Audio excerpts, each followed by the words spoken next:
Aprende a hackear la Matrix y reprograma totalmente tu mente. Solo así tendrás todo lo que quieras tener en esta vida. Te lo garantizo. Aprende esto. Todas las personas con ira se convierten en esclavos, en esclavas de su propia ira.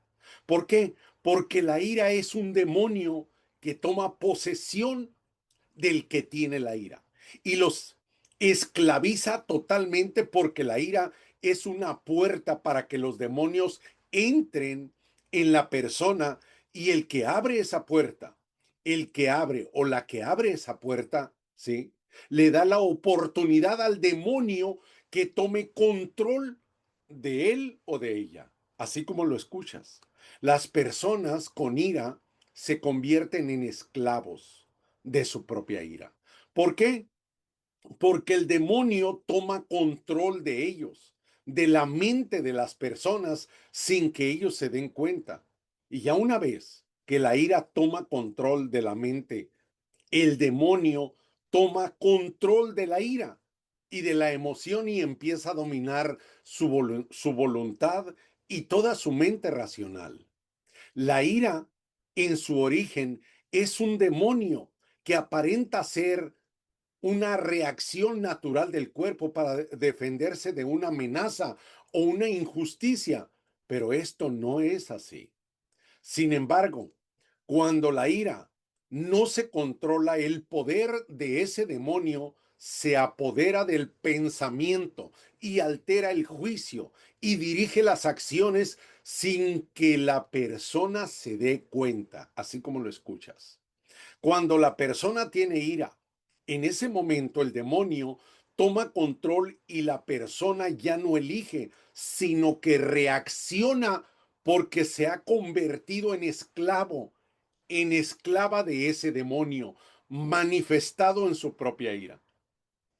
Dicen los especialistas en psicología, fíjate bien lo que dicen los especialistas en psicología, que la ira intensa activa el sistema límbico, la parte emocional del cerebro, y desactiva parcialmente la corteza prefrontal, la parte racional. ¿Sí? Esto hace que los impulsos tomen el control, dicen. Pero realmente es un demonio tomando el control de su propia mente sin darte cuenta. Pero te lo quieren maquillar.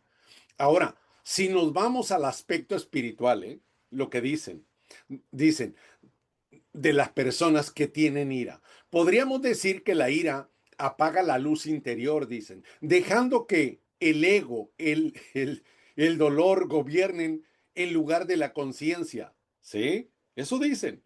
Pero el ego es otro demonio que controla la mente y las emociones de las personas, y están siendo engañados. ¿Sí? Por eso se dice que quien no domina su ira pierde su libertad interior, porque sus palabras, actos ya no nacen de su sabiduría, sino del fuego de la emoción que esa persona está experimentando en ese momento. Eso es cuando maquillas todo con palabras bonitas, pero lo que debemos de ver es la realidad que está detrás. Aunque no creas que es un demonio, fíjate bien, aunque la persona, o aunque tú no creas que es un demonio, el que manipula la mente y las emociones de las personas, se sobreentiende en la sociedad que, como todo fuego sin control, termina consumiendo a quien lo alimenta, pues la ira, si no la controlas, te va a consumir sin control. ¿Sí? Y para que lo entiendas más maquillado, la ira es un fuego que nace pequeño, pero si no lo controlas, se convierte en tu propio amo.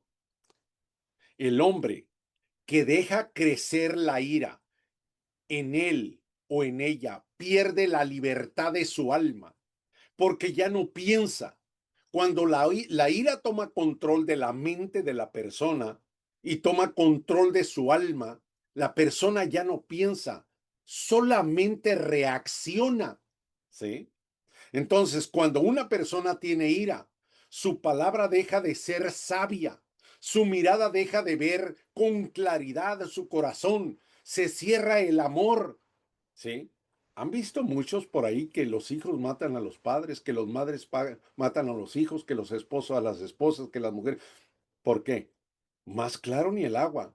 Mira bien, quien vive en ira no domina su vida, sino que es dominado, dominada por ella. Se convierte en esclavo de una emoción que lo usa, lo agota y luego lo abandona vacío. Solo cuando aprenda, sí, a mirar la ira sin dejarse arrastrar por ella, cuando se transforma ese fuego en fuerza, cuando comprender y sanar y tener muy claro que la ira es un demonio que está en ese momento, ¿sí? Si no aceptas la ira en tu vida, es ahí que entonces el alma recupera su trono. Voy a repetírtelo otra vez. Cuando se transforma ese fuego en fuerza para comprender y sanar y tenerlo muy claro, que la ira es un demonio. Cuando lo tienes claro y lo entiendes y lo comprendes, que la ira es un demonio, es en ese momento, ¿sí? Que no aceptas la ira en tu vida. Mira bien, es ahí que entonces el alma recupera su trono y tu espíritu vuelve a gobernar tu vida, ¿sí? Porque recuerda, la ira es un fuego que si no lo dominas, te domina. Porque eso es lo que aparenta ser. Y cuando reaccionas sin conciencia, te vuelves su esclavo, su esclava, porque hay algo más. La mejor recomendación es cuando empieces a sentir ira, o sea, cuando empieces a sentir ese demonio, repréndelo que salga de tu vida, ¿sí? Porque viene disfrazado de ira. Sácalo de tu vida inmediatamente y no permitas que se postre en ti. Y toda esa energía que vas a gastar, transfórmala en calma, ¿sí? En paciencia. Y vas a ver que tu alma volverá a ser libre. Y sígueme para que aprendas a cómo empoderarte, ¿sí? Para que aprendas a cómo hackear la Matrix, para que siempre tengas prosperidad, éxito y abundancia. Síguenos.